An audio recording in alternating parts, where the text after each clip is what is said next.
Europe 1, le grand direct. Le dernier mot de l'actu.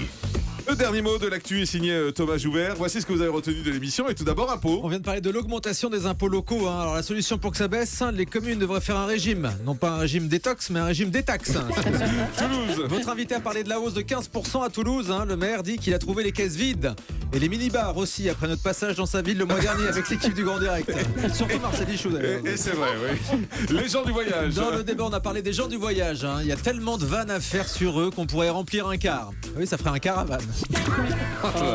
Magnifique. Aire d'accueil. Vos invités ont abordé le problème des aires d'accueil. Pourtant, quand on voit certains comportements, on peut dire qu'il ne manque pas d'air quand même.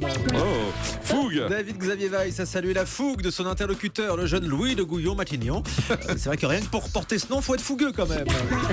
Mère, le pauvre. Sur les gens du voyage, le maire de Villeneuve-d'Ascq a déclaré: ils cassent, ils détruisent et salissent. Un point commun avec la chanteuse Zaz. Elle casse la baraque, détruit nos oreilles et salit ses fringues. Oh, lâchez-la. Dans le grand direct de la santé, vous allez nous dire que faire. Oui, On va essayer de mieux le dire en tout cas. C'est ça, vous allez nous dire que faire si un enfant préfère son père ou sa mère. Eh bien, sachez que ça concerne Gaël, mon fils, parce que je crois qu'il préfère Arnaud de sa mère. Vous suivez ? Les lunettes. Et il y aura aussi un dossier sur les lunettes de soleil avec Isabelle Quenin. Vous avez bien fait de lui confier ce sujet, c'est celle de l'équipe qui s'y connaît le mieux. Elle passe tout son temps soit en terrasse soit au Pays Basque. C'est pas faux. C'est pas faux.